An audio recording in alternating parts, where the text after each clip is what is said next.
You see the numbers, right? 5, 4. Yeah. All right, cool. All right. Hello, everyone. Welcome to yet another week of RTG Animes, Attack on Titan reaction. My name is Randy, and you've also got Poe in the house, and we're going through, I believe it's episode 12 or 71, or episode 71 for Attack on Titan all in all. And after a few slow weeks, the pace Ramping back really ramped back up today. Like, they've slowly been maneuvering all the pieces into the places that they need to be, and now, boom, we got a really big episode this week. Yeah, I think we were also like talking about it last week, how we kind of sensed the buildup, and this whole episode I was just like, dude, the tension's building. And I feel like with that one Eren scene where he's walking, like, just shirtless, just, like, shredded with that cape that Float gave him, I was like, okay, things are gonna, like, the ball is rolling now. Shit's about to go down. Like, bodies are gonna be caught. Yeah. That was a pretty iconic scene. I think there's been a lot of people that read the manga that have been waiting a long time to see that scene. Yeah, and I'm gonna pull a quick Randy, real quick. The animation looked off to me. Really? I don't know. Yeah, like this episode in particular, I felt like the art, like like Hitch looked so different, Like she was. You gotta remember, we haven't seen Hitch for 4 years. I know, but like, I don't know, but like that was just one thing, right? Like Mikasa walking in the beginning looked pretty weird. Pixis looked different from different angles. Like his facial expressions kind of didn't match. It bothered me a little bit. Like not as much as like when you were talking about ODM gear, but yeah, it took a step down this week, I feel. Mikasa did look weird when she was running. I remember that part. I was actually thinking, the one thing I was going to say was that I felt like they really nailed the Eren scene, because that was one thing that that has been on Reddit today, that people weren't happy with the Eren putting on the jacket. But I don't know, I was right along. I was along for the ride. Like that OST's amazing. It's the same OST that they use when Gabby like got onto the ship, like when she was talking to Falco, but went about like using the ODM gear to like get up onto the blimp. Like, it is, I love that. I love it. It's just such a cool OST, and I just thought they nailed it. Like I thought, like, I don't know. I was just like, this is fucking badass. Like, it wasn't even, I don't know, like, if the Game of Thrones writers need any advice on how to turn a character evil, this is how you do it. Like, it is just, it was like, I just didn't know who I was watching. Like, watching the way he spoke to Flock, and the way he was acting, and the way he was like, it was just, I don't know. Dude, yeah, like, I feel like it's been hinted that Eren, is he going rogue? Is he, like, still with the scouts?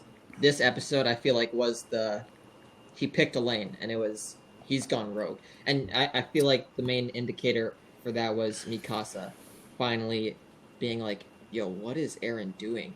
Like, she genuinely looked worried, like, oh, shoot, like, he might have gone evil. Like, what do I do? Like, where do I stand in this war?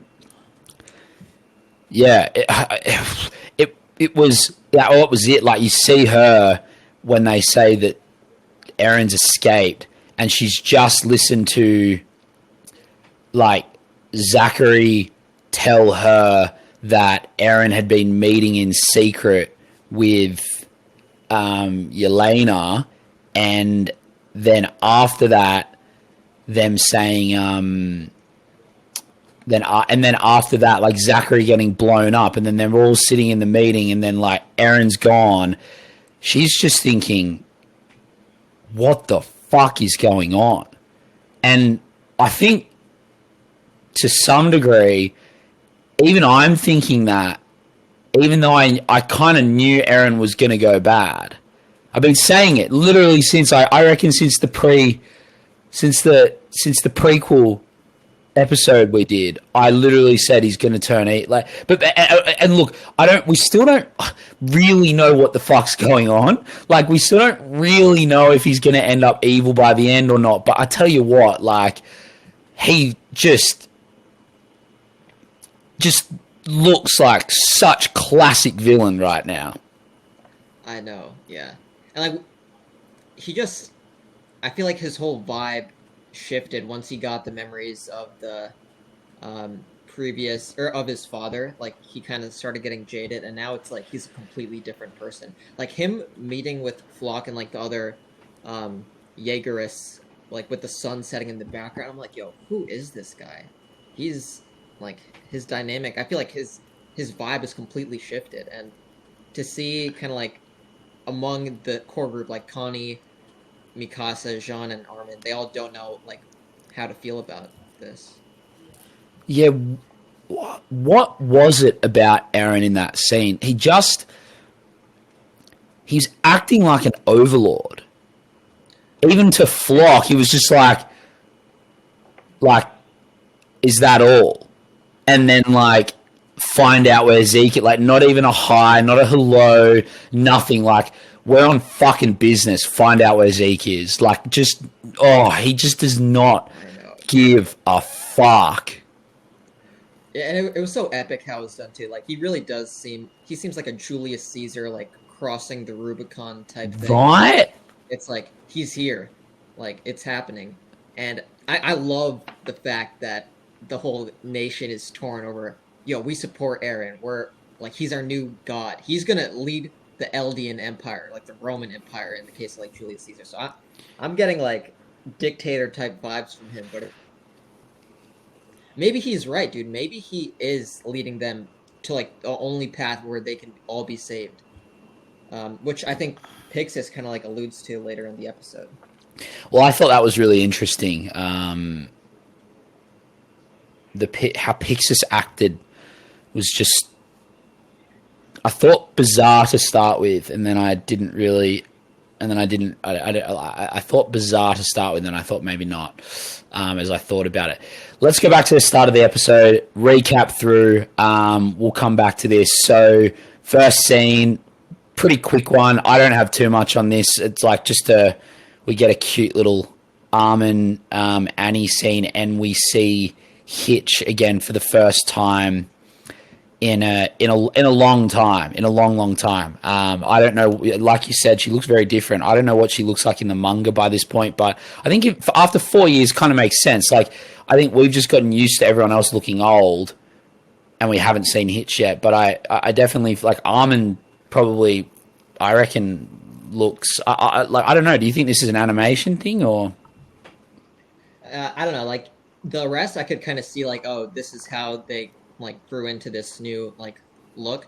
Hitch, it seemed like her face just changed. Like, she looks a lot less intimidating. Like, I feel like first couple seasons she had more of, like, a glare to her, and now she looks a bit soft. But, yeah, dude, I've been saying, I think I also said this in, like, the prequel episode we did before the first episode of season 4, that, like, Armin might have feelings for Annie. One, because, you know, they had, like, a kind of friendship going in season 1, but also now that he's eaten Bertolt, that's like 2 times the feelings for Annie, right? Yeah. And like this scene kind of confirmed what I was hypothesizing before. Like, okay, Armin likes Annie, and having Hitch there be the lookout, because like I was thinking, like, obviously there'd have to be a lookout for the crystal. Like, having Hitch there because she was also close to Annie, I thought was fitting.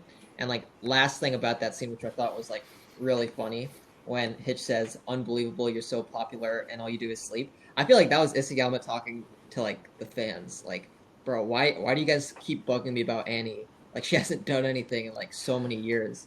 But it's like the fan base for her is still... Yeah, right. It could be. It actually could be, because, yeah, I mean, because there would have been a long time between when this came out in the manga and when this, as in like when this came out in the manga and when Annie was crystallized, and Annie was probably crystallized even in the anime. Oh, obviously, yeah, even Annie was crystallized in the anime probably before this chapter was written in the manga. Yeah. So like you would have got like all the anime fans also talking about Annie all the time. So you're probably right. I know, dude. Because like I felt like Isam was talking to me there. I was like, man, he's aware. Yeah. Fair. What came next? Oh, so then they've gone out into the yard, and that's where we see obviously the news has broken about Eren being held captive, and the public is not happy about it. Yeah. And I like how they've been building this, right? It's not like Attack on Titan just doesn't throw things at you. Like, for the past couple weeks, we've kind of gotten hints like, there are some people who sympathize with Eren's cause. They're like, he has our interest in heart. And now we're kind of seeing, like, the writing, like, Eren's our savior. Like, he's kind of viewed as a god, which I feel like will be played into later on when he gets, like, kind of Caesar status. Yeah, it was pretty. There's just so much going on right now. There's so many different chess pieces moving in this story at this specific time, and one of them is the public and the pressure the public will put on. Like there's like it looks like there's a chance of civil war. Yeah. Or uprest or revolution. Essentially, there looks like there's definitely going to be a revolution. Yeah, I mean, they killed the dude, right? Like, Texas even said Zachary would have wanted to be killed in a revolution. So, like, yeah. He was insinuating that this was... So that's the Jaegerists. But what about the public? I mean, the public are essentially, like, once they find out about the Jaegerists, they're obviously going to be on the Jaegerists' side. It's just there's so much going on. Was that when they started saying Shinzo Sasageo, or was that after they saw Zachary's body? Oh no, they started saying Shinzo Sasageo after Zachary got like barbecued. That's a pretty fucked up reaction to seeing the premise. Like that is. I know, like I've been wanting to hear that line for so long, but like seeing a bomb go off and your reaction is to cheer and say "Give your hearts." Oh, that's pretty chilling. And to see Erwin's line used in such a I don't even know. I was going to say unhealthy, but it's not even really. It's just in such a warped way. But it's like is it really warped? Like what's not warped right now? What about like who's in the right? Who's like it's like the do your best, Hanji, like that guy saying that like someone else like what it's so hard to tell who's in the right and who's in the wrong even still. It seems like the guys in the military are doing the best that they possibly can, but then even they can't talk to each other, like not even telling Hanji that there was a plan to take the founding title. It's just all over the place. Yeah, and I feel like because Hanj making the move to like not let the public know about Zeke, maybe that was a mistake, maybe that wasn't. But like the military police not coordinating with Hanj, like, oh yeah, we're gonna go ahead and like let Eren get eaten. That was like the catalyst for Zachary's death, right? So like I felt like that was definitely a mistake. But it's hard, right? Because the scouts have always been kind of sus of the military police. The military police have never seen eye to eye with the scouts. So it's like this circle again, because Erwin led a revolution too. So it makes sense that they're saying Shinzo Sasageo again, because this could be another revolution. But what it makes sense to me that they're not telling the world, because you can't. But maybe the mistake was that they told the world that they would tell them at the start. You know, like in saying that we're going to give all the information to everyone, and that's probably just never a good idea. They thought the world was just them, right? Like that's when they said like, oh yeah, we'll tell the world everything we know. But then they realized the world was a lot bigger of a place, and now Well, they can't tell because of spies and stuff. well, no, they did tell the world about Marley when they knew about Marley. They did print that in the papers, didn't they? Like after they got the Yeah, books and they got that yeah. No, information. but what I'm saying is like when they like made the commitment, like, yo, we'll tell you everything. That was before they. Oh, like I get what you're saying. Like, yeah, they knew of the other, like everyone else. But Yeah, I guess now that there's the risk of being infiltrated, yeah, it's just not. yeah. They had to. So I guess there probably should have never been that promise made. But how can you know? How can you know what you're doing? So yeah, there's so it's like but what I think they probably shouldn't have put Eren. They shouldn't have locked him up. I don't really like if it's that easy for him to get out, why So why didn't he break out then? Like, if he was he was going to get broken out anyway, right? Like that was always the plan. he was Why didn't he do it himself? well, maybe he did. We didn't he's got Titan eyes. That's true, but he had that in the prison as well, right? Did he? Like when he was just chilling there. Yeah, Okay. I thought so. I don't know how he got out, but he didn't get out from Flock. Like I don't know who's let him out. I assumed that he had used his Titan powers to get out. Well, they said, right? Like when they burst in when they were having that meeting, like some of the scouts let him out. Or is that what got said? I mean, I could find the clip while I talk about it. But So yeah, we saw that, and then after that, oh, you're right. They don't say anything. yeah, I'm pretty sure he's used his Titan to get out of there, which means he's already knows how to use the Warhammer Titan's powers. And then we get the two meetings. So we get Yelena and Pixis, and then Hanji and Onyankopon. Yelena's, I don't even know what's Yelena. She's diehard Zeke. Yeah. She's like a diehard supporter of Zeke. Like you saw how she was willing to kill people who were like believed in the cause, but like just were a bit more hesitant. She was willing to kill those people, right? Like her comrades in arms, to like prove like, okay, we're about this. Like prove my worth to Zeke. So she's like a firm believer in this. I guess like because her land was taken away by Marley or something, so she feels very strongly. But it was weird. Like I'm curious because do you think that there was more exchange between her and Eren, or she just said, "Yo, we got to do something," and then Eren went and did something? I don't know, but I think whatever she told, because that scene cuts, right? So they get the notebook out, Yeah. and then that scene cuts, and with Pixar saying, "Tell me everything that you said to Eren, or that you and Eren talked about," and then you don't hear any more of that. Yeah, because Pixis was insinuating that she was lying, right? He was like, "Oh, it's easy to lie, but you got to like sprinkle some truth in it." So was he saying like, No, your story's what he was saying is, tell me everything that he said, with the knowledge that a good lie has the truth sprinkled through it. So saying that like no matter how well you lie to me, I know that the best lie you can tell will still have elements of the truth, so it'll give him something to go off, even though there's a bunch of bullshit.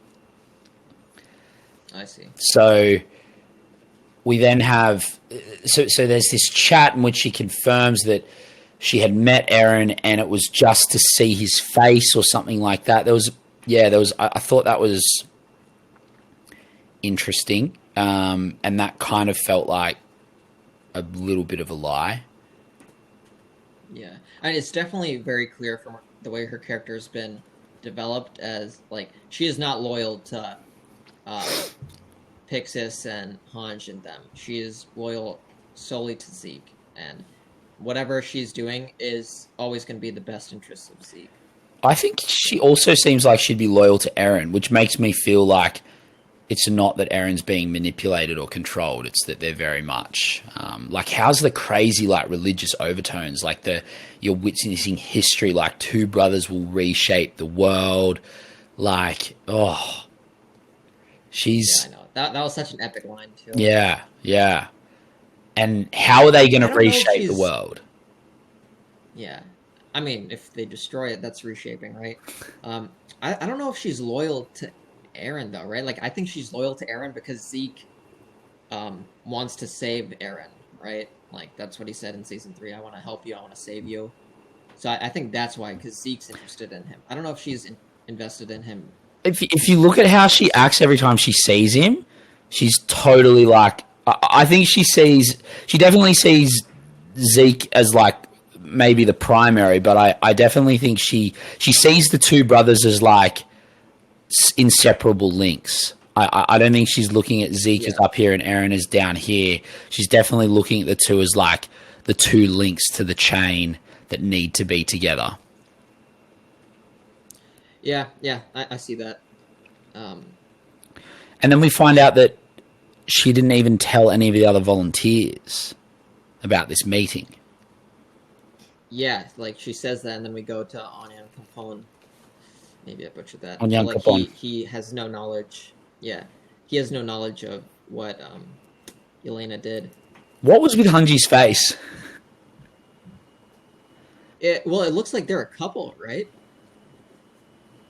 They're a thing. Who? Hanji and Onyan Capone. You reckon? Yeah, like Hanji said, this will be the end of us. Like that's the vibe I got. Like what? Yeah. Here, let me find the exact quote. Nah, surely not. Oh, tell me what. So this can be interpreted like differently, but she says, "Tell me what you know about Elena, for the sake of our future." So like she could be talking about like the future of Eldia, but I feel like the way she phrases it, I feel like they're a couple, and it makes sense, right? Like we kind of saw in the blimp, like Hanji's always close to him. Nah, I don't think They're having like lunch. that would be really interesting, but I don't think so. I think she means like for the sake of like Eldia's future and for their Onya Capone's country's future and their like future as like individual. I mean I think that's a cool theory, but I don't know if I don't know if it's true. They definitely have like a cool relationship though, I think. I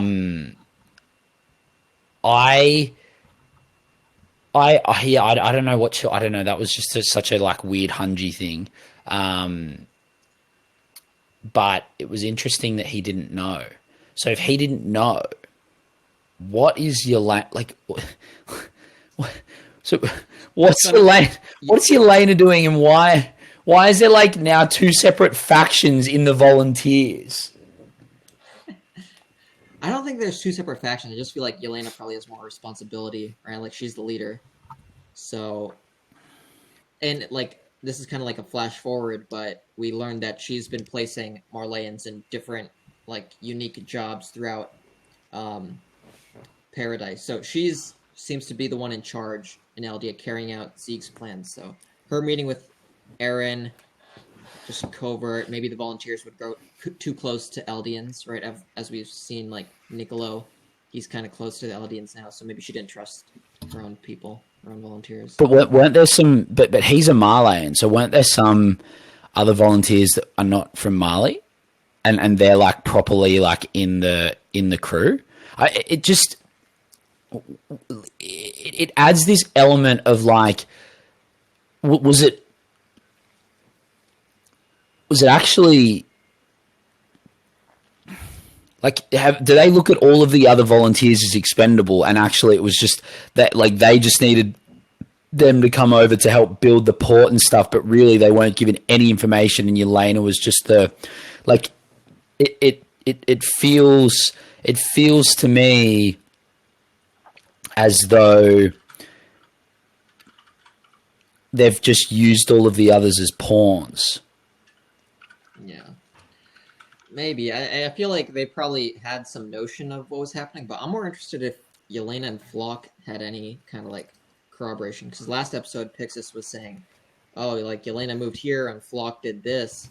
And, Flock has kind of shown his support of Eren Yeah, against the government. they So, like, must have. if Yelena and Flock are together like that, they were like completely two different groups, or like they were, right? Like we had that assumption, but it looks like they're both Jaegerists now. But how did that communication start about? I'm like, this time skip has so much in it, dude. Yeah, so my understanding of the last episode was that Flock was told to escort Yelena somewhere during the party that ensued after the rail work was finished, but where she had to be taken was close to where Eren lived, and therefore that's how Pixis figured out that she had met Eren. So that the meeting that Eren went to was with Yelena was facilitated by Flock. Wow, yeah. Like there's this like lingering thing like that won't leave my head, is that like somehow Eren already knows all of this. He already knows what's going on, what's happening. Like Zeke's intentions, or what? I just What do you mean all of this? like paths.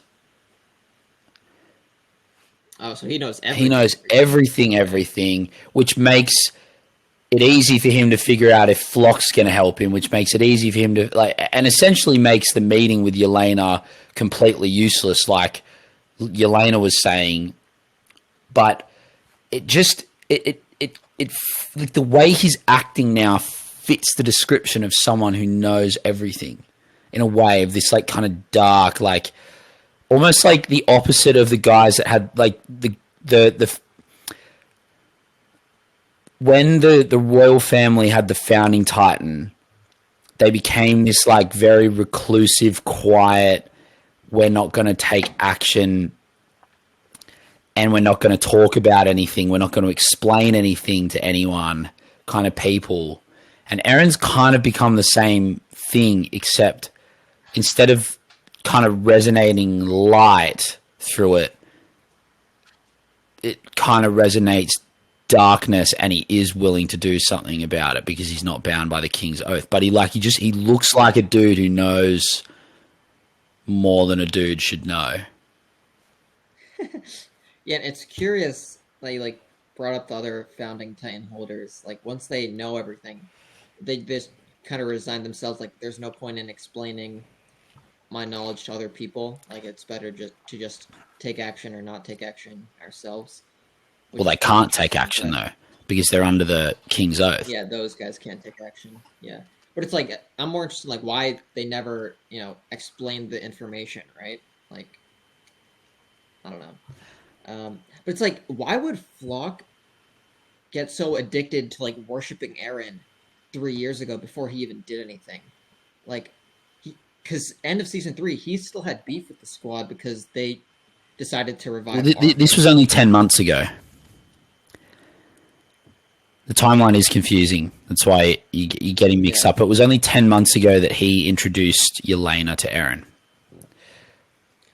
I know, but like, so Flock, I think, from my understanding, only had a reason to start like supporting Eren after Eren went to Marley and did all these things, right? So why would he even foster that conversation with Yelena and Eren 10 months ago? Like, what incentive was it for him?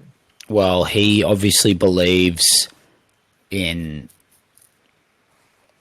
Eren being the savior or the demon that humanity needs, much like he said with Erwin too. Like he's essentially replaced the figurehead of Erwin in his mind with Eren. That's an interesting thing. Yeah, because like he was like, oh, Erwin's the devil that we need to beat these. That's what he said about Eren. That's what he said about Eren when they did the Marley job. So we see Onyankopon talking about talking about this with Hanji, which to me just raises this massive question of like who is Yelena? Like, because it's now going to be like some of the like Onyankopon is not joining Eren. He's fully on like the scout side. So now Yelena's on that side, Onyankopon's on that side. I have no idea what's going to happen with someone like Niccolo. But yeah, it's just, again, like just so many moving parts. It feels like every single faction feels like it's at breaking point. Even Hizuru and the Azumabitos, like Azumabitos are there trying to like figure this out. But if it doesn't pull through, they're going to be like, you know, shamed, and like Hizuru bait like will be the end of them, she said. Just like, there's just so much going on. And so after that conversation, we then see, I think the next part is, yeah, so Mikasa and Armin asking to see Eren to Zachary, and the answer is no. And this is when they find out for the first time that Eren had been in that secret meeting, which is being currently investigated. Until then, nobody can see Eren. So again, political, bureaucratic red tape possibly has taken the last opportunity they've had. Although, I guess if the bomb was there and was going to go off, they were never going to be able to go and see Eren quickly enough. But is it coincidence that the bomb... Like, no, I don't know. I'm thinking way too much paths stuff. Like if Eren's on paths and he knows that Zachary's just said that they can't come and speak to him, does he have control of that bomb and makes it go off? No, surely not. No. Yeah, no, I'm thinking way too far into it. Way too far into it. Pretty crazy that Mikasa... You're saying, like... Pardon? Yeah, like the way you're saying, like, oh, he's on pads makes it sound like an LSD, like, drug. Like, it's just... He's on pads, dude. He's in control. Yeah, no, I don't think he could control... He wouldn't be able to control the bomb going off or not. So that was a bit silly. But it's just... Like, and I think you can finally see even like Mikasa here starting to crack, like go like, yeah, dude. I don't understand what's going on right now. Like the first real cracks in her of Eren might like, this is not looking good for Eren, and I don't know what's going on, and maybe I can't trust Eren. Like, why did he do that? Why did he go and meet with, like, what? Yeah, this is the first time I think we really see... I think we've seen her in the past episodes. I think she's known and she's been cracking, but I think this episode, when that got said, she really kind of, like, had to accept and face. And I think I've been saying this whole time she would end up defecting to Eren's side, but after seeing this, I really hope not. But I wonder if... I've been saying Armin versus Eren this whole time.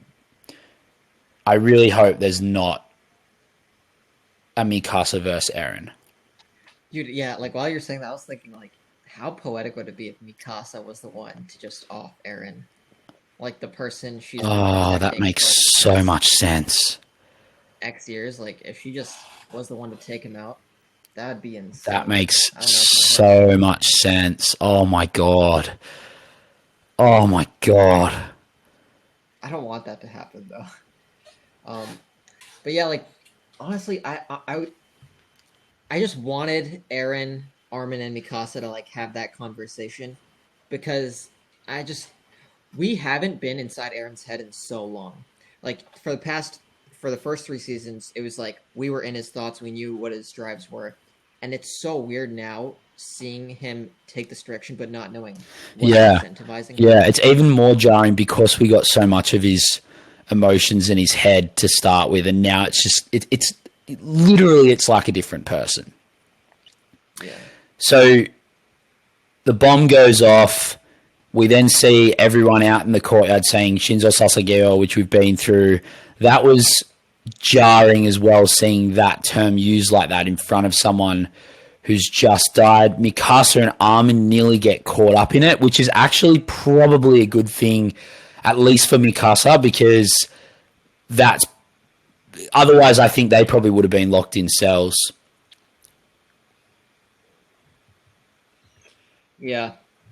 And like the whole thing with his special It's an chair, alibi, right? right? Like, It's an alibi. It's plausible deniability for those two because they almost got caught in the bomb.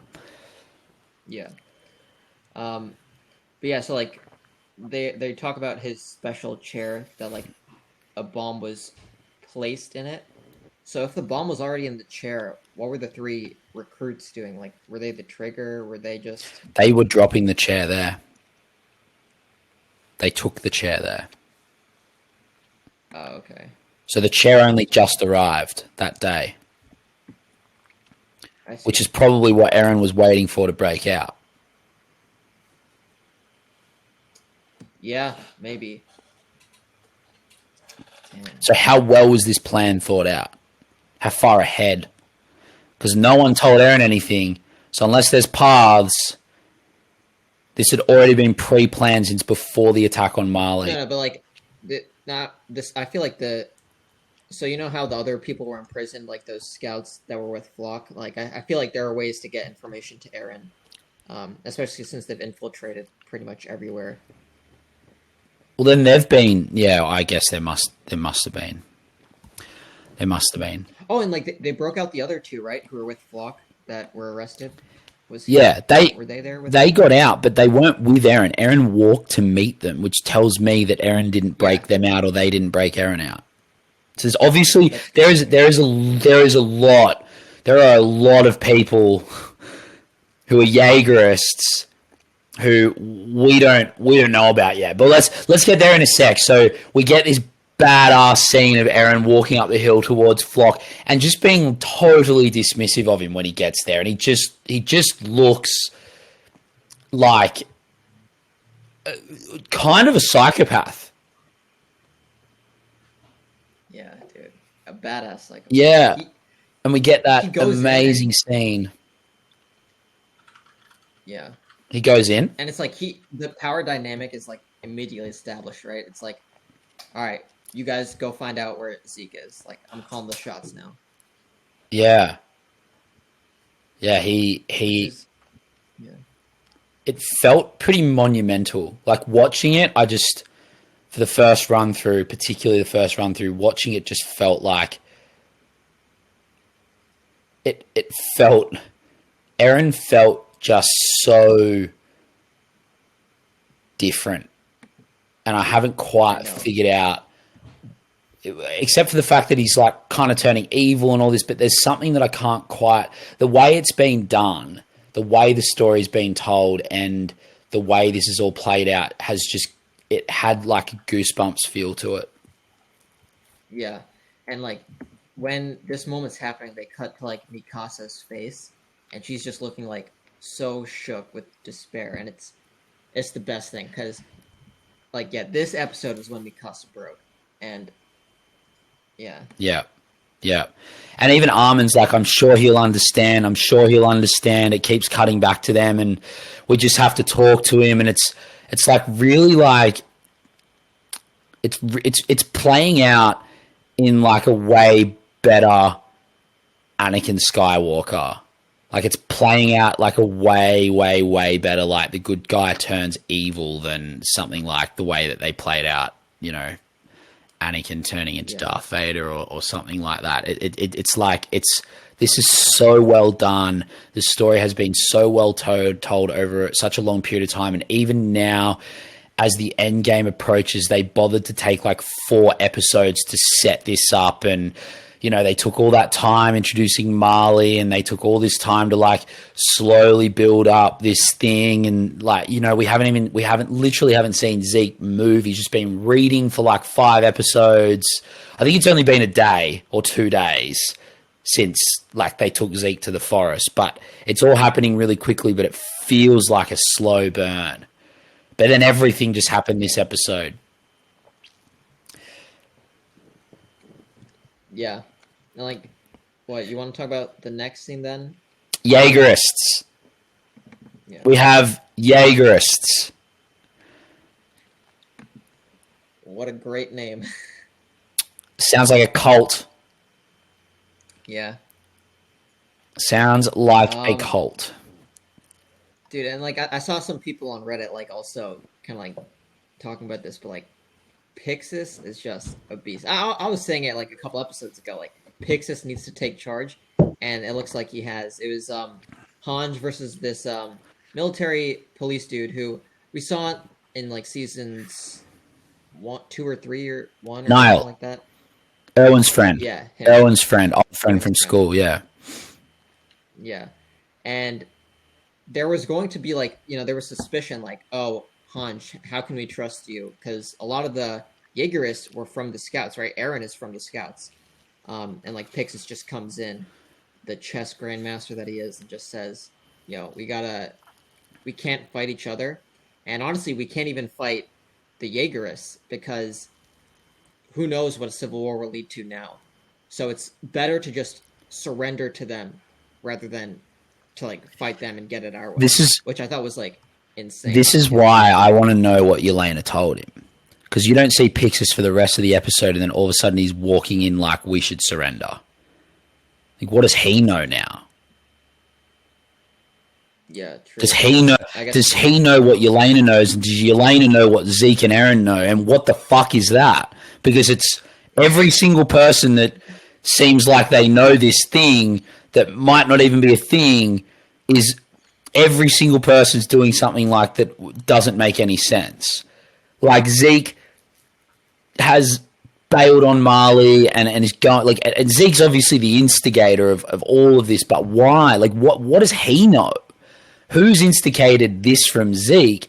And then Eren knows that, and Yelena knows that, and now maybe Pixis knows that, and the next thing you see him do is walking him like, yo, we need to surrender. Yeah. I mean, like, it doesn't seem like he's on the same page as Yelena, like, in terms of, like, viewing the solution. No, I'm not saying that he's on Eren's side. I'm saying, like, I'm not saying he's a Jaegerist or anything. What I'm saying is that it was just a very odd move. Yeah. But, like, I feel like we're also kind of seeing from, like, Commander Pixis' move, right?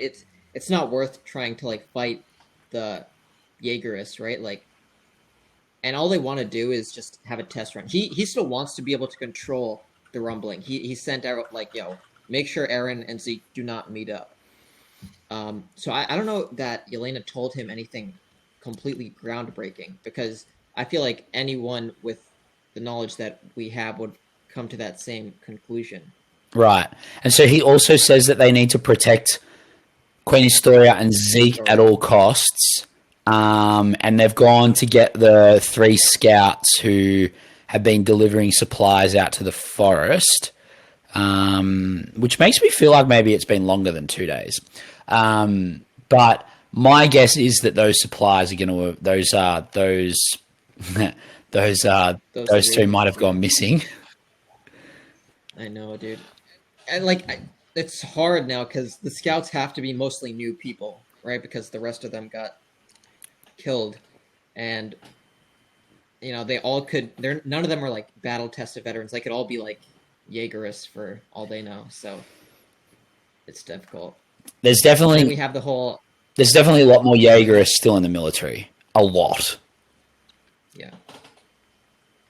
And like public opinion is also majority Jaegerists, so if they were to have a civil war, like this is I think where Commander Pixis is coming from, is they would be fighting for the minority in the nation.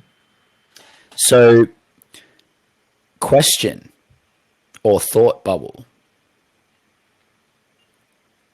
If Historia did get knocked up by Eren, and it happened after Eren met Yelena, is Historia a Jaegerist? I think she is, low-key.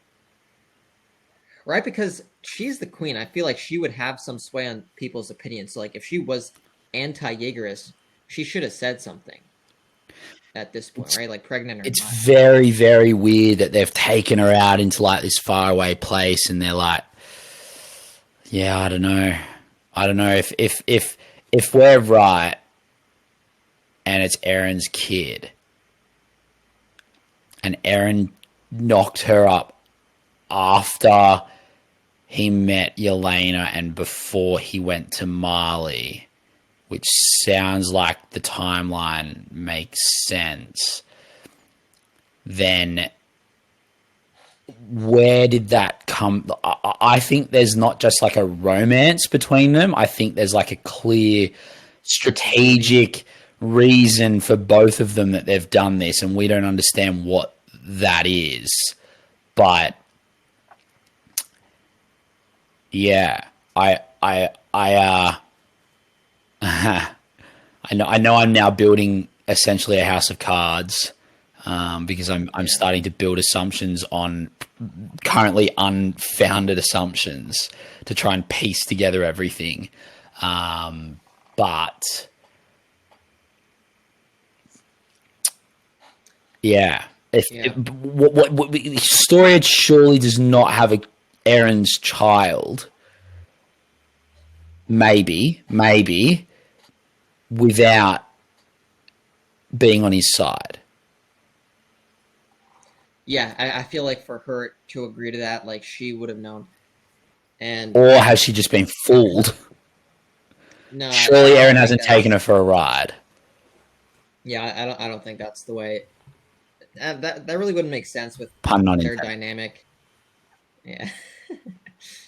And also, like, I don't know, Historia, since she's kind of like been isolated, she's not speaking too much. I feel like her, Eren, Zeke, they maybe Historia to a lesser degree, but I feel like they know what's up. And then, like, before we kind of gloss over the whole Azumabito situation, so it looks like they're invested not just for the resources, but genuinely also for Mikasa. They want, she's the pride of their clan or whatever.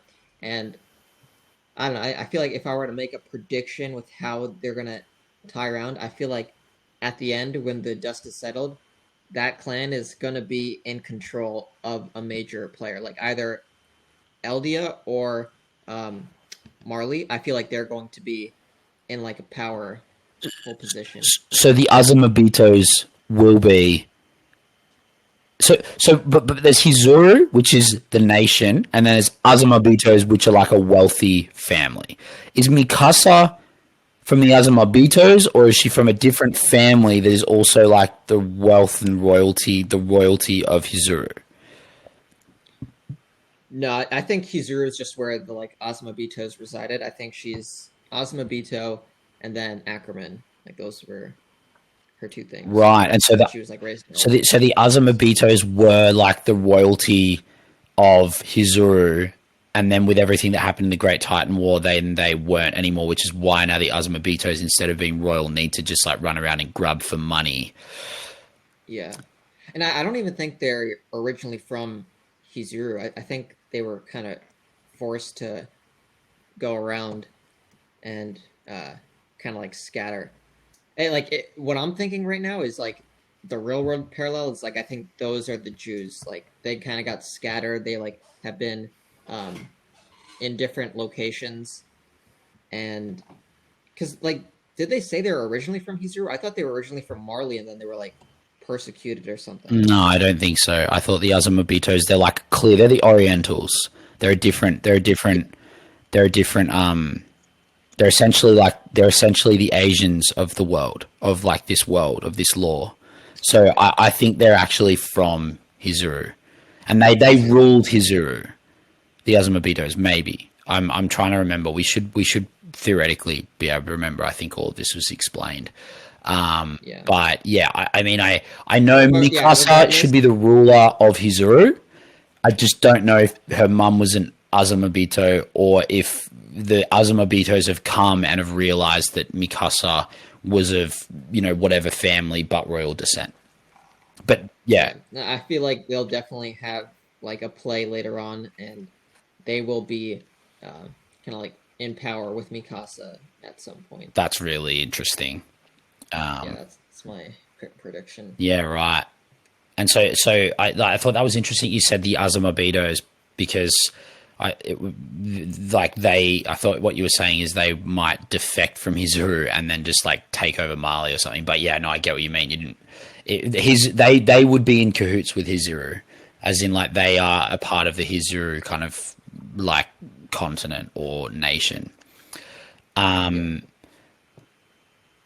What do we think of? Have I got anything else here? I didn't really have anything written down. I also approve of Pixis being the new commander. Yeah, I think, and that was a pretty cool scene to see him walk in and just like kind of cut through the bullshit. Yeah. Yeah, I'm also like, I mean, you know, like I've been a fan of Pixar, so I'm glad he's getting this attention. Like I think like last thing before we get to a huge kind of like plot reveal, the fight, you've kind of like sensed the tension between Connie and Mikasa, like those two especially, right after Sasha's death, and then Connie having beef with Eren and Mikasa defending Eren. Like Connie is like Mikasa, like you know, what side are you on? He's definitely been gunning for her. So do you think there's going to be any kind of split within the group, right? Like between those four? Well, I think the only split there could be is if someone goes and joins Eren. But I think that for now, I don't know if Connie knew before Mikasa said it, but like they were almost caught in the explosion. That's what I mean. Like that was essentially Mikasa's alibi, because I'm actually surprised that there was no plot point being like, you guys were the last ones in the room.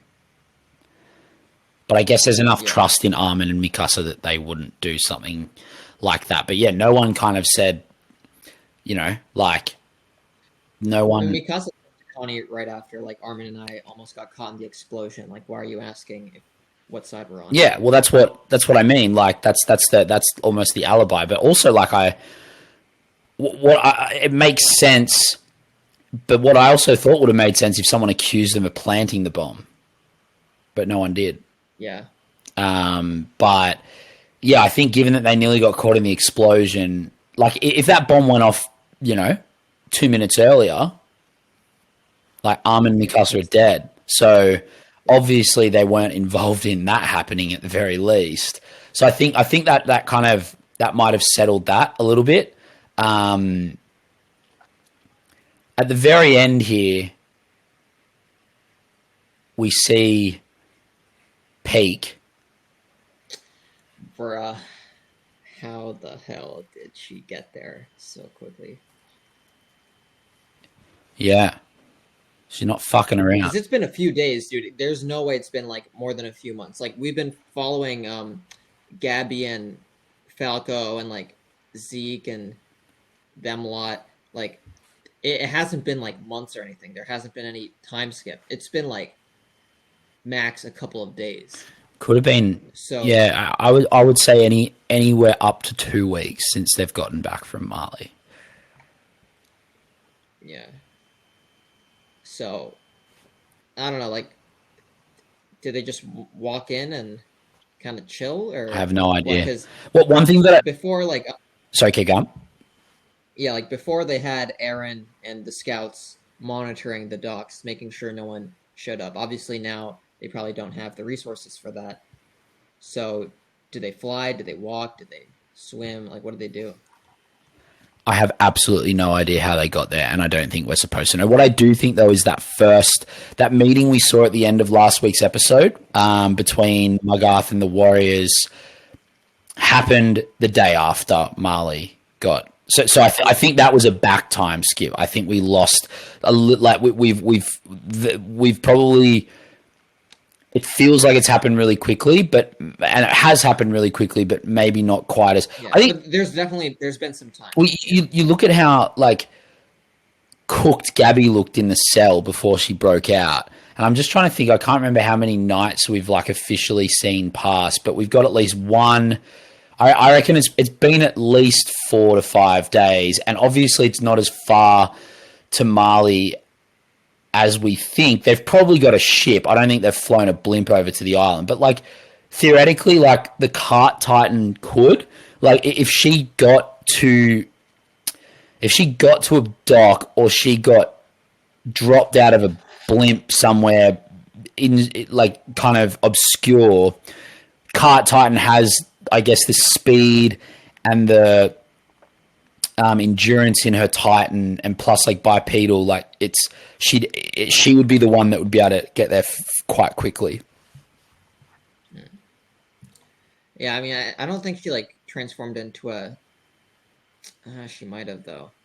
Yeah, I'm not sure. And like, if she's there, my money is also that like Reiner's there and Galliard's probably there. Although I don't know, like I feel like he's still suffering from PTSD after Galliard's 100% there. Yeah, They're all three of them are there, 100%. They wouldn't send one in and not the other two now. This is it.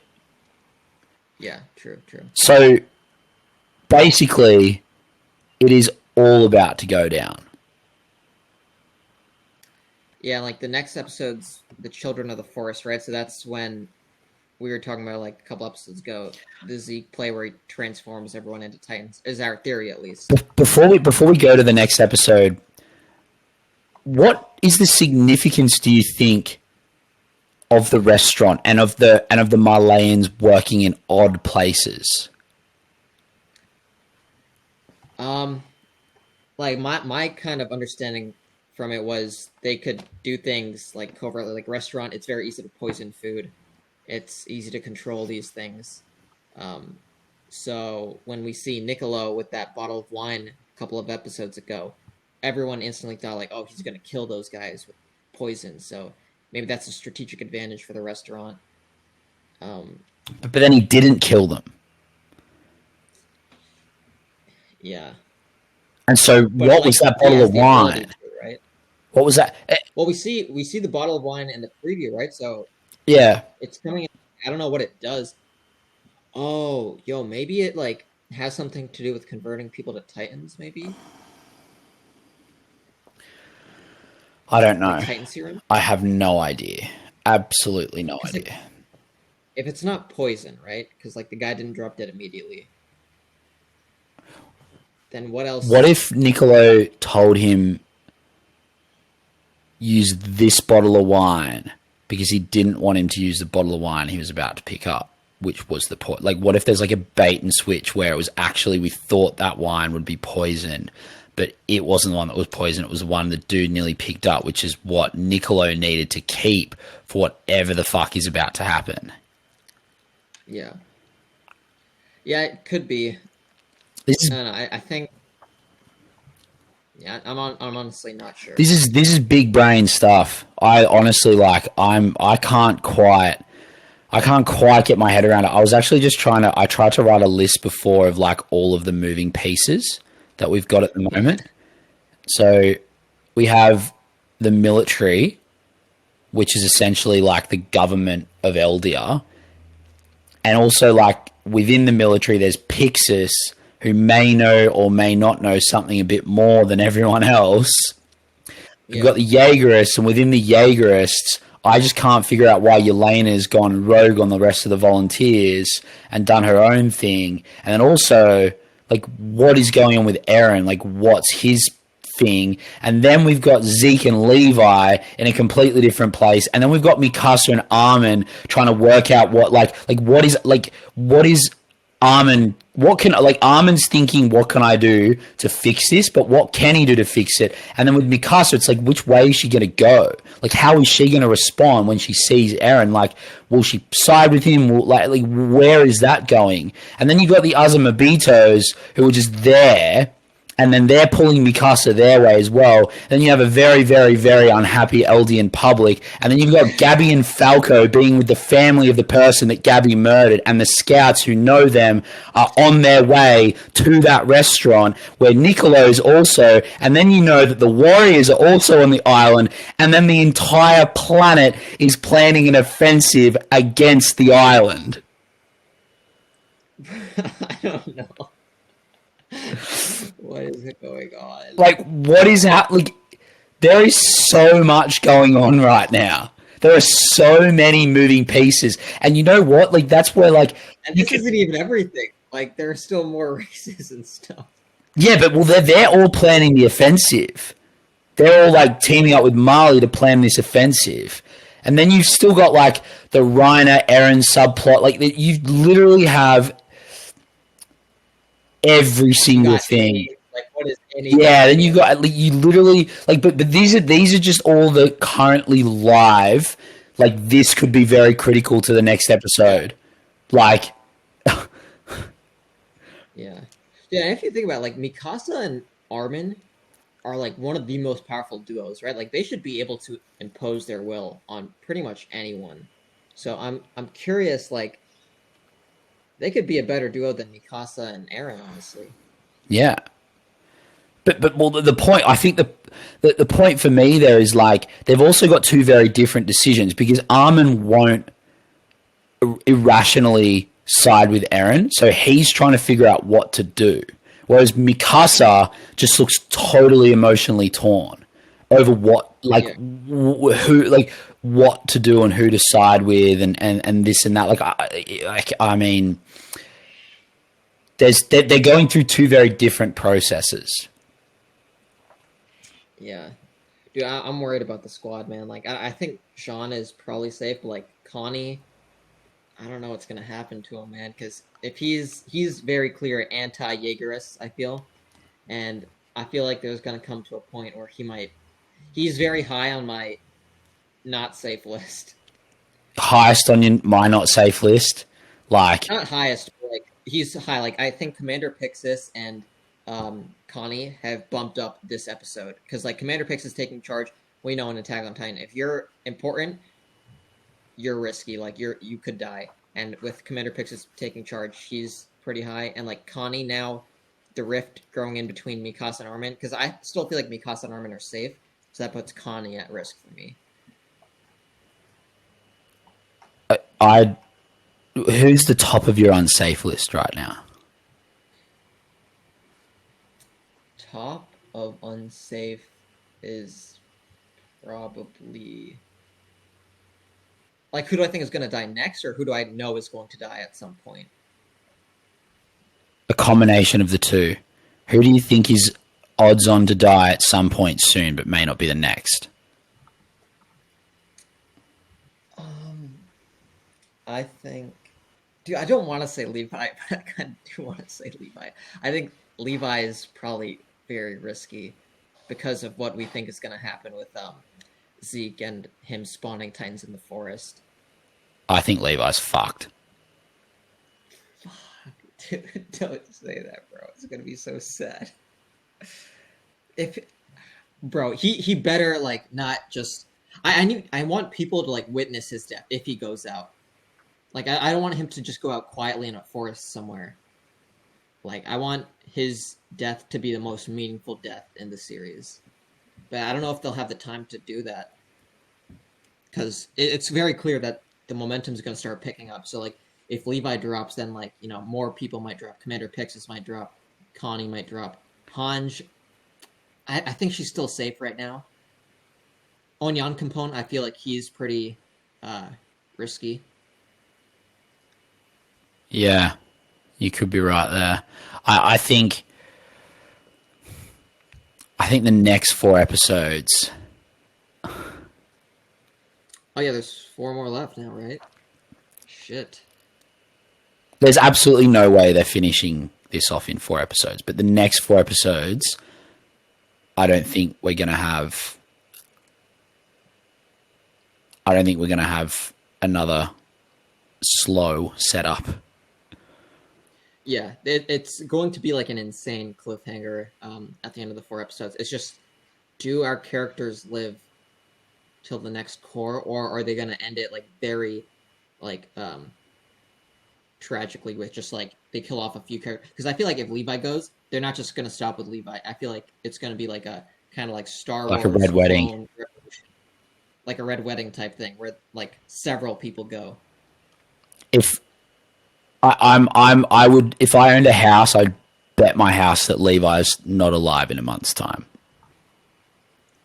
Oh my god, dude. Well, okay, yeah, I just don't know. Like, I don't think, because what's the alternative? He kills Eren and Zeke because they're coming for him, Maybe he gets like injured and and I'm survives. I'm trying to think of ways to keep this man alive. So Maybe he gets really injured and needs to recover or something, and and he and can't fight. and Eren and Zeke let him not die. Eren and Zeke body like Eren and Zeke. What do you mean? Why Eren? He's on his way to get Zeke right now. Yeah, no, but I'm saying like, why would they let Levi live? Like, if I'm Zeke, I want Mikasa and Levi dead yesterday. That's what I mean. The only two people. If they immobilize Levi, why are they like? If I'm Zeke and Eren, and I'm going, and this is we're evil now. I am 100% not stopping ravaging Levi's body until I'm pulling the fucking heart out of his body. Put it that way. Yeah, Levi is definitely not like, you gotta kill him if you're Zeke. Yeah. So I don't know. I mean, yeah, I don't think it's like Isayama to like. I don't know if any of this story is going to have a happy ending. That's what scares me. Like, it scares me to think. I do not want to see Eren and Mikasa face off. I just Armin and Eren. I think I could handle, like, the epic brothers. Like, I could handle that. I don't want to like, because I'm just such a fan. I don't want to see. I know it's like part of the character that everyone hates because she just is always frothing on Eren, but like, it's part of like what I like about her, like that blind loyalty. Yeah, like, and I don't want to see a world in which Mikasa has to. It's like it's not master and apprentice, but it's like full like Obi-Wan. I'll do what must be done sort of shit with Anakin. Yeah. Yeah, I know, dude. Like, if you think about it, right, it's just, now that we've kind of thought about that, it makes so much sense. Like, forget Falco, forget Armin. Like, if Mikasa is the one to take out Eren, that is so. I still think Falco's gonna eat Eren. But like, Mikasa maybe defeats him or something. I just think there might be a duel. I don't think. I think Eren will go out on his own terms. Imagine if Eren killed Mikasa. That'd be even worse, bro. That would be worse than Mikasa bodying Eren. Yeah. Oh, that's so fucked. Dude, if Eren kills Mikasa, he becomes the, like, complete villain, bro. He's the biggest villain of the show. Insane. He's the biggest villain I think I've ever seen if he does that. Dude. Bro, every time he hit Mikasa in season 1 would be completely different now that, like, if that happens. Dude. If Eren kills Mikasa, if Eren knocks off his story and then kills Mikasa, fuck me. There's no way. Oh my god. Oh, but to save Mikasa. That's what all this is for, right? Like,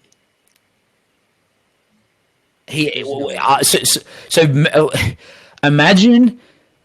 Oh fuck! Like, imagine if he's just about to kill Mikasa and then Armin like pops off and saves her. Like a Sasuke, Naruto, Sakura type deal. I don't know. It could. I don't think Eren kills me or like attacks Mikasa with like bloodlust. There's no. Yeah, maybe not. Jeez, I just have no idea what's going on in his head. I have absolutely no, because I think to like what he said, like, you guys are too important, and and like the way he reacted when Sasha died, like he laughed, but then he got angry, and the way I think about it, like, maybe in some convoluted, fucked up way, this is his way of keeping everyone, all the people he cares about, out of the coming like Armageddon or like war or whatever that, like paths has showed him is coming. Like, maybe there's a part of him that is still protecting those people that he cares about. Yeah. It's just like the lack of communication, right? Like he's not telling them what's going to happen. And I'm pretty sure it's been established like people are kind of down with the rumbling happening, right? So why is he holding off on this? Literally, he got the okay, like rumbling should happen when they had that conversation yesterday or last week. Dude, I'm just thinking of like all the times. Like when Mikasa was like going to kill Historia and Ymir and Bertolt and just to try and get like I can't hack that. I can't hack it. I can't. We've just given a good counter argument to that she won't, but that he won't. But I cannot. I cannot hack it. I can't believe all these weeks I've been thinking that it would be Armin versus Eren. I can't. Like it just never. It never kind of bridged my imagination that we'd see Mikasa crack. Like it never bridged my imagination. Like I said last week in the podcast, I thought Mikasa would end up swapping sides. Like she'd be so blindly loyal to Eren. Yeah. Fuck. That's heavy. So rating for this week?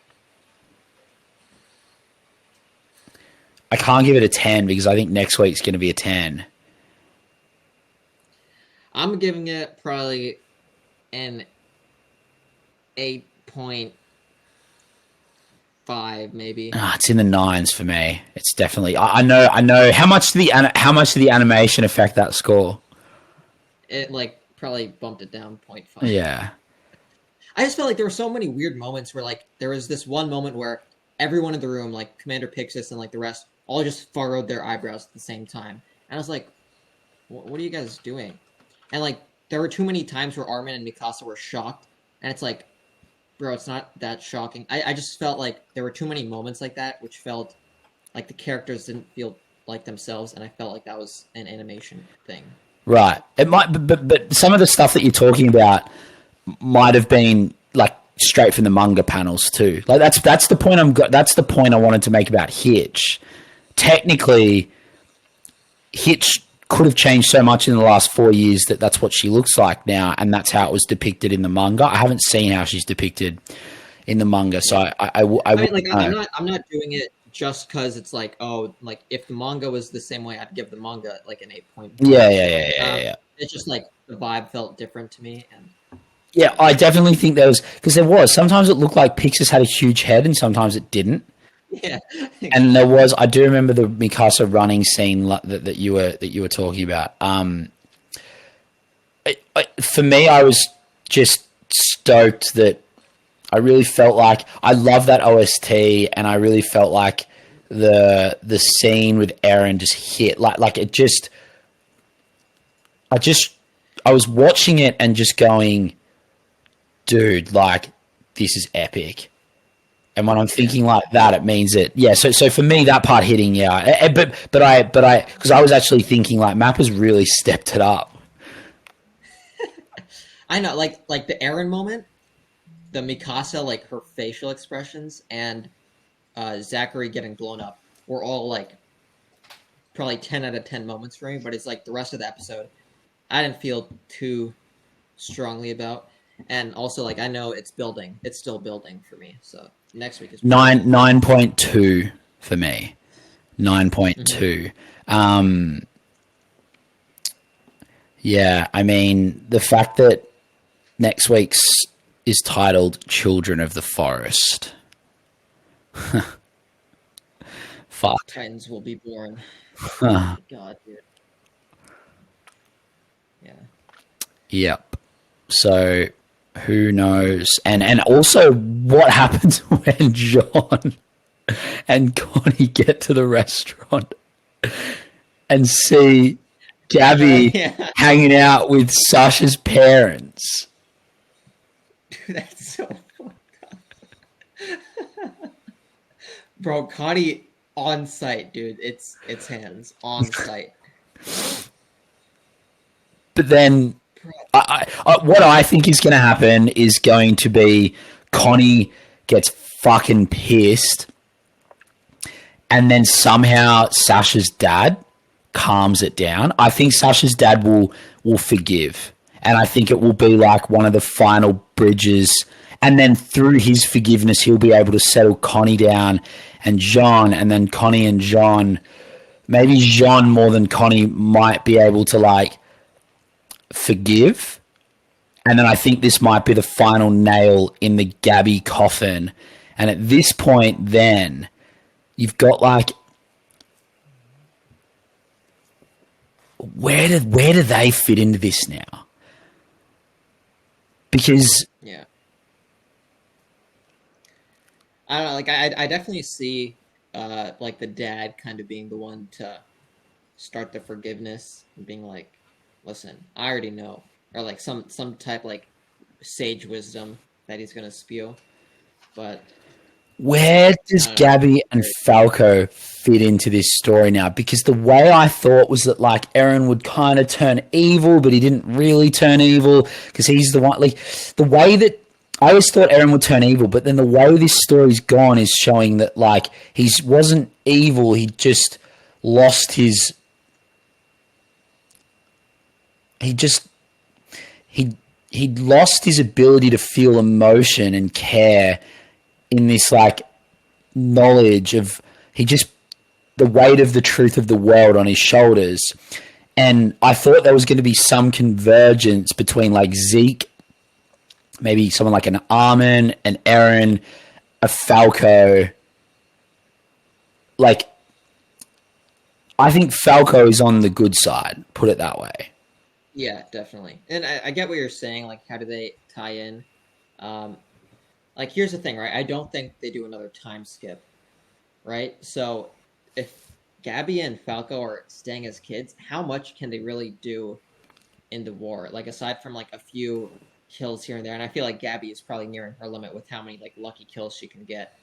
So I think they're pretty lax until like maybe in the deciding moment Falco does something that like saves the world maybe. But I think they take a backseat in the story. I'm trying to figure out how I can fit this into to Falco eating Eren.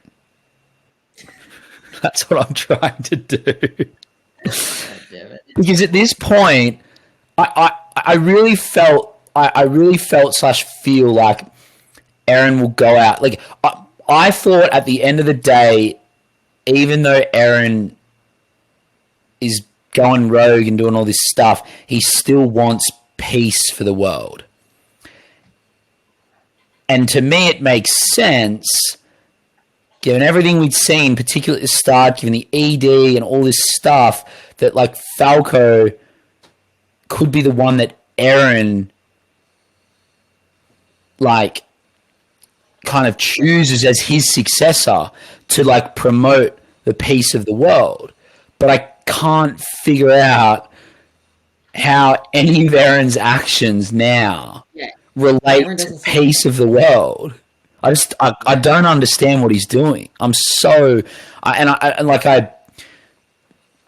shouldn't, again, like I'm building my little house of cards here, right? But I'm so sure there was one thing that we never talked about on the podcast, but I noticed it on a following view of the episode. It was the one where Falco and Eren met, and there's this one scene where they're sitting on the bench and it's under like the shadow of this tree, and it's like the fucking paths tree that you see in the ED, that you kind of see like the tree like thing in the sky when Ymir's like on the desert, like after she's turned into a tiger. Like there's just been this tree in like different trailers and I can't, it's been in a few different other like parts of the story too. There's just this tree of light, and it shows Eren and Falco sitting under the tree together. And the scene, it holds the frame for like just 1 or 2 seconds too long. And on like a fifth watch through, I noticed that it just stuck. It just held on that scene. And because I'm already like conspiracy theorying about it all, I was like, Yeah. that is weird. That it was just long enough to be weird. It was just long enough to be weird. You're like, all right, that's confirmation in my mind. Yeah, I don't know. In my brain, it was like it was, but it was like, I don't know. Like, I feel like it'd be one of those things Isayama would do. Yeah, it would. Like, If I'm right, I have a real problem with the ED. Because it made it so obvious that Falco's so important to the story. yeah. I have a real problem with the ED. Even like the trailer, the first episode, like it made it seem like, oh, Falco's the main guy. But yeah, I was gonna say with Did you get Falco vibes from the first? I got Gabby vibes from the first. I thought Gabby was going to be the main one in the first episode. You and Yaz both thought Gabby was going to be the one to like inherit, but like I always thought Falco was going to be the guy because he gave me MC vibes, like main character type things. Yeah, so, fair enough. I don't know. But what I was gonna say is like Eren's actions, like obviously as you like kind of mentioned, doesn't seem like he's gonna be the type to like surrender his powers to anyone. And honestly, that kind of makes sense. He has like what 3 Titans right now. He should just let himself die and let those Titan powers spread out among the world. Like if he gets eaten, someone else gets those 3 powers, and that's like a huge buff to like whoever. I just. Yeah, remember when he ate the Warhammer? He looked like a junkie. Yeah. He looked like it was the only thing on this planet that made him feel anything anymore. Like, he literally looked like what someone looks like when they shoot heroin. It was pretty freaky.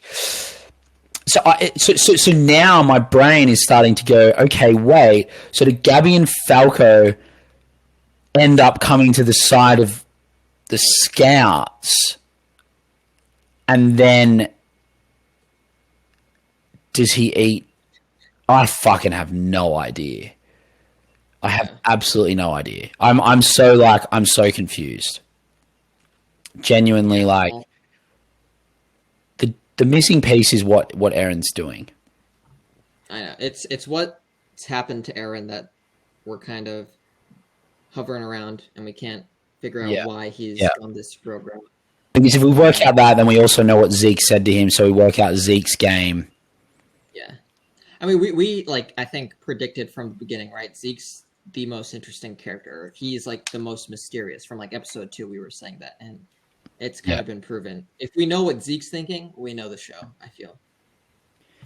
Yeah, or at this point, Eren. We know what Eren's thinking. We know the show. Yeah. All right. This has kind of been a longer episode. Yeah, bit of theorizing at the end, but I don't know. We had a lot to work with. We had a lot to work with. I had a feeling this episode was going to be a little bit longer. Yeah. Well, thank you so much for the guys that are listening. If you've managed to get this far, well done. I've been Randy, and it's been an absolute pleasure to talk about this episode with you, Poe. If you enjoy our little rants and my little house of cards that I'm building, then please like and subscribe and leave a non-manga related comment. We always get really scared when we go to read the comments because we don't want to see anything manga related. But yeah, I think that's it. Peace out, guys. Thanks, guys. Keep it up. 4 episodes to go. Ciao.